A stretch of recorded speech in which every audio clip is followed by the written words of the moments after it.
Assalamualaikum warahmatullahi wabarakatuh. Selamat pagi, selamat siang, ataupun malam dimanapun kalian berada. Kami dari kelompok 5 mata kuliah ABTM, dosen pengampu Bapak Panji Prawisuda dengan anggota yang pertama Muhammad Fatah Nugraha, NIM 131 19055. Yang kedua, saya sendiri Rokib Hamdani 131 19075. Yang ketiga, Rifki Ragil Prasetya, NIM 131 19081. Yang keempat, Ahmad Fauzi Ahadi 131 19088. Dan yang terakhir, Gandhi Puspa Setia Wardana NIM 131 19104 demi menyelesaikan tugas besar ABTM yang berjudul Alat Penyedia Air Siap Minum. Next. Pertama kali kami membahas permasalahan di ITB mengenai alat penyedia air siap minum ini.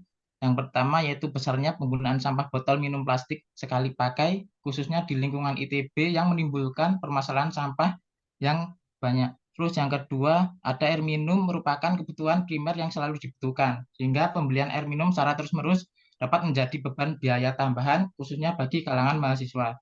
Terus yang ketiga yaitu sulitnya akses minum, terutama saat akhir pekan di mana kantin di dalam ITB itu pada tutup. Next, dari permasalahan tadi kami memiliki alasan untuk memilih kenapa kami memilih alat penyedia air siap minum, yaitu karena satu dapat membantu mengurangi sampah botol plastik air minum karena apabila di ITB itu terdapat penyedia air siap minum itu dapat mengurangi sampah botol plastik siap pakai yang dibeli dari mahasiswa. Terus yang kedua, dapat mengeliminasi pengeluaran biaya yang dilakukan mahasiswa untuk membeli air minum. Terus yang ketiga, yaitu memastikan air minum yang layak minum dalam upaya meningkatkan kesehatan mahasiswa. Next.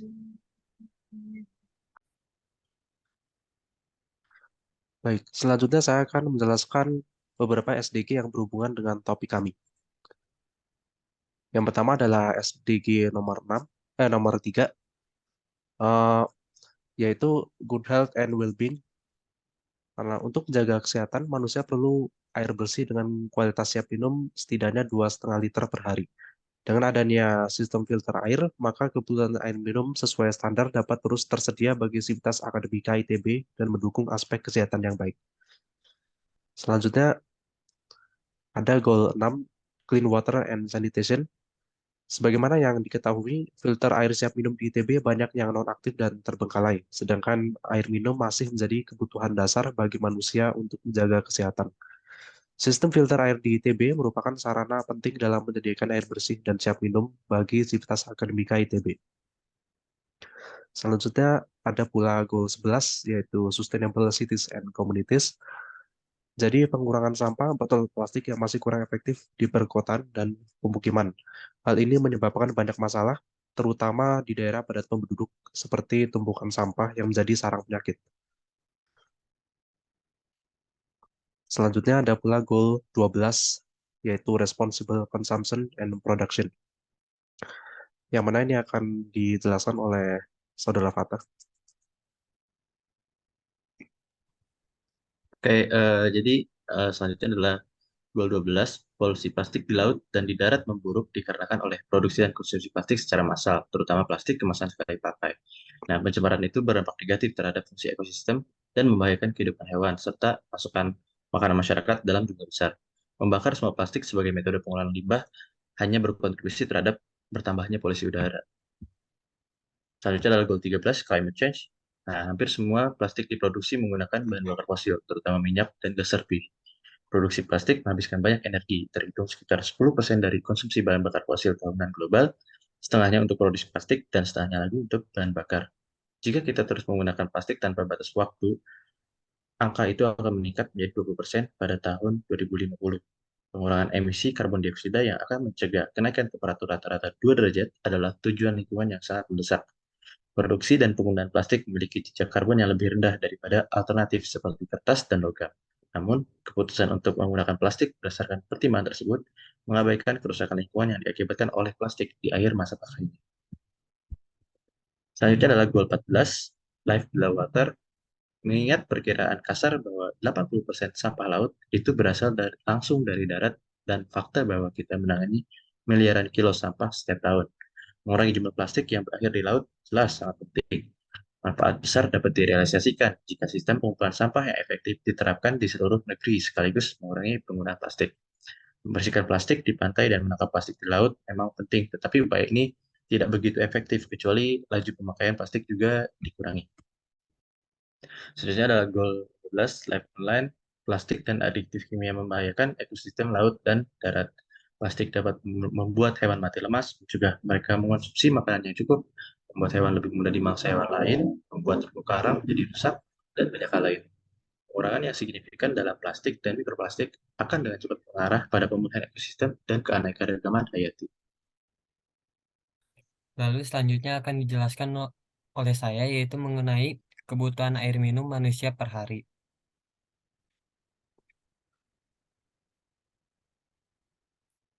Seperti yang kita ketahui bahwa minum air itu sangat krusial bagi tubuh kita. Karena pertama, menjaga temperatur tubuh kita agar berada di kondisi normal. Lalu yang kedua yaitu membantu melubrikasi sendi-sendi kita. Lalu yang ketiga yaitu melindungi spinal cord dan syaraf sensitif lainnya. Dan yang terakhir yaitu memfiltrasi darah di ginjal dan mengeluarkan zat racun tersebut melalui urin. Nah, berdasarkan referensi-referensi yang telah kami cari, untuk pria dewasa, kebutuhan air minum yang harus diminum tersebut yaitu sekitar 2,5 sampai 3,7 liter per hari. Sedangkan untuk wanita dewasa yaitu kebutuhan air minum yang harus diminum yaitu sekitar 2 sampai 2,7 liter per hari.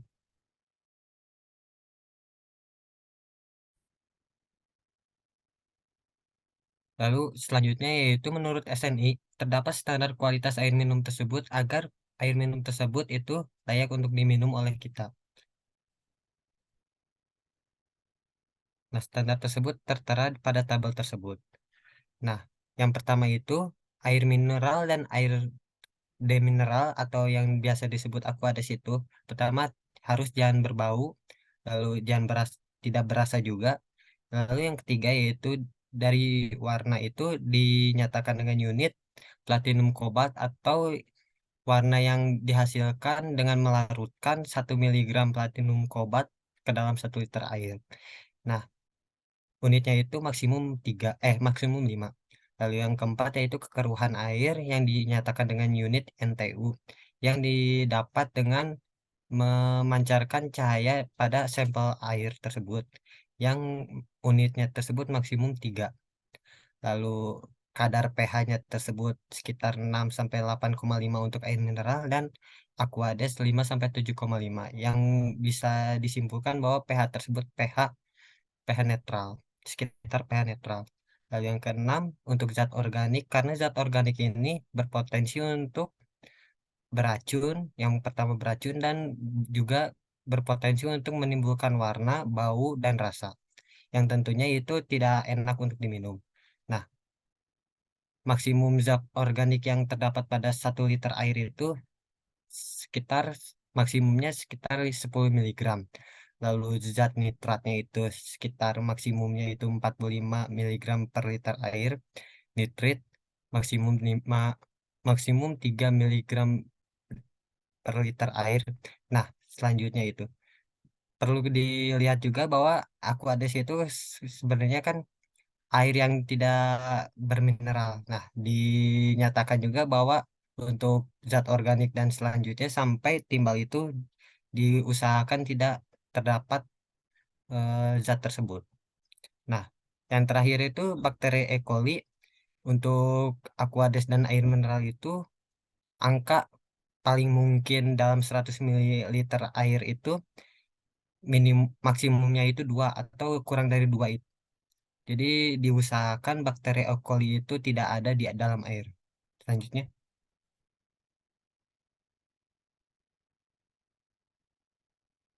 Nah, terdapat juga alasan gagalnya water tap yang terdapat di ITB pada masa-masa sebelumnya.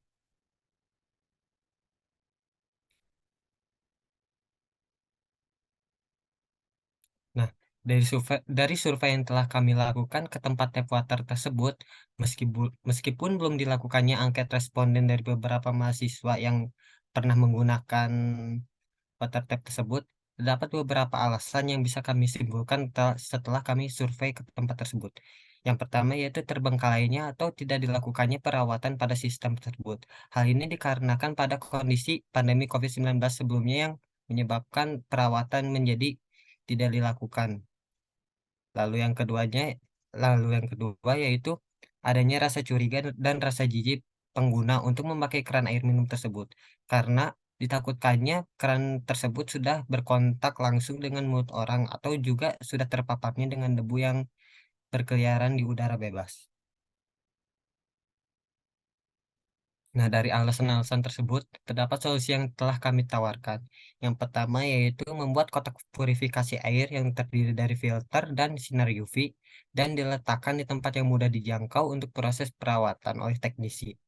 Lalu yang kedua yaitu mengganti unit penyediaan air yang asalnya dari keran menjadi bentuk seperti dispenser yang seperti di gambar tersebut yang terhubung langsung dengan pipa air bersih siap minum.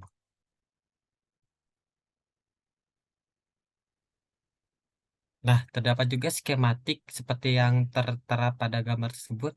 Yang pertama itu sumber air yang berasal dari tangki bawah ataupun bisa berasal langsung dari PDAM nantinya akan dipompa ke tangki atas.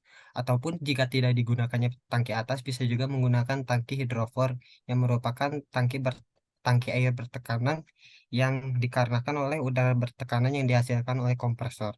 Nah, dari tangki tersebut nantinya akan difilter dengan atau biasa disebut dengan purifikasi yang selanjutnya akan disalurkan ke unit-unit penyedia air yang dalam hal ini kami me- mengusulkan unit tersebut yaitu berupa dispenser. Nah, seperti yang telah jelaskan sebelumnya itu terdapat prinsip kerjanya yaitu pertama, air masuk ke sebuah kotak purifikasi air dan difilter, lalu air hasil filter tersebut disinari oleh sinar UV untuk membunuh bakteri-bakteri yang terkandung di dalamnya. Lalu setelah dipurifikasi tersebut, air tersebut siap diminum di dispenser. Nah, selanjutnya adalah komponen utama yaitu yang bertugas untuk membersihkan air. Komponen utama yang digunakan ada dua, pertama adalah filter air. Filter air seperti gambar sebelumnya terdiri dari dua bagian, yaitu karbon atau arang dan membran ultrafiltrasi. Pertama adalah bagian karbon atau arang. Filter arang atau juga dikenal sebagai filter karbon aktif mengandung fragmen kecil karbon dalam bentuk balok ataupun butiran. Filter arang menyerap kontaminan bahan kimia berbahaya seperti klorin, kaporit, timbal, dan banyak lagi secara efektif. Saat air dituangkan melalui filter arang, semua kontaminan kimia yang berbahaya tersebut akan menempel pada filter arang. Studi yang paling sering dikutip oleh EPA dan NSF mengklaim bahwa penghilangan efektif terhadap 60 hingga 80 bahan kimia berbahaya bagi tubuh dengan menggunakan filter arang. Next. Bagian kedua dari filter air adalah membran ultrafiltrasi. Ultrafiltrasi adalah metode untuk pengolahan air yang menggunakan serat berongga atau membran lembaran untuk menyaring air secara mekanis yang mengandung partikel yang sangat kecil tanpa membuang mineral yang bermanfaat pada air. Teknologi membran ini digunakan pada sistem air minum ultrafiltrasi untuk menyaring partikel hingga 0,025 mikron. Untuk memberi gambaran betapa kecil ukuran tersebut, rambut manusia biasanya berdiameter 75 hingga 80 mikron, yang artinya sistem ultrafiltrasi beroperasi dalam skala mikro untuk menghilangkan semua padatan pengotor pada air. Next. Yang kedua, komponen utama yang kedua adalah sterilisasi menggunakan UV. Sinar UV memiliki panjang gelombang sekitar 253,7 nanometer. Sinar UV digunakan untuk mendisinfeksi bakteri, virus, kapang, alga, dan mikroorganisme lainnya yang berkembang biak dan tumbuh. Teknologi disinfeksi menggunakan UV dapat menghancurkan DNA mikroorganisme sehingga membuat mereka mati dan tidak dapat berkembang. Sinar UV ini mendesinfeksi dengan cara menembus mikroorganisme dan menghancurkan DNA mereka, karena DNA sangat penting untuk fungsi dan reproduksi organisme. Menghancurkan dan DNA tersebut dapat mencegah organisme menjadi aktif dan berkembang biak. Energi UV dengan panjang sekitar 240 hingga 280 nanometer secara alami dapat dalam jumlah yang sangat kecil di bawah sinar matahari. Namun, energi yang sama dapat dihasilkan dengan intensitas lebih tinggi melalui penggunaan lampu UV. Ketika terkena dosis sinar UV yang tepat, maka bakteri, virus, jamur, ataupun spora tidak dapat bertahan hidup. Akibatnya, UV dianggap sebagai solusi terbaik untuk sterilisasi air dari berbagai mikroorganisme tersebut. Untuk mencegah paparan UV tersebut keluar, maka dispenser air diberi lapisan film agar sinar UV tidak keluar ke lingkungan dan memapari pengguna. Dari peralatan yang kami rancang, target yang ingin dicapai adalah peralatan 99% mampu membersihkan air dari partikel pengotor, kontaminasi bahan kimia yang tidak baik, dan bakteri untuk menghasilkan air yang siap minum sesuai dengan standar kesehatan. Yang kedua adalah menyediakan air siap minum dalam jumlah besar secara ekonomis, terutama bagi mahasiswa. Yang ketiga adalah mengurangi penggunaan botol plastik sekali pakai dari kemasan air mineral. Yang keempat adalah membuat peralatan yang relatif fleksibel dari segi penempatan atau bersifat portable dan bisa dilakukan perawatan secara periodik dengan mudah. Yang kelima adalah membuat peralatan dengan komponen yang mudah ditemukan. Tantangan dalam pembuatannya adalah perlu melakukan pengujian kelayakan air minum karena untuk sekarang masih berupa konsep.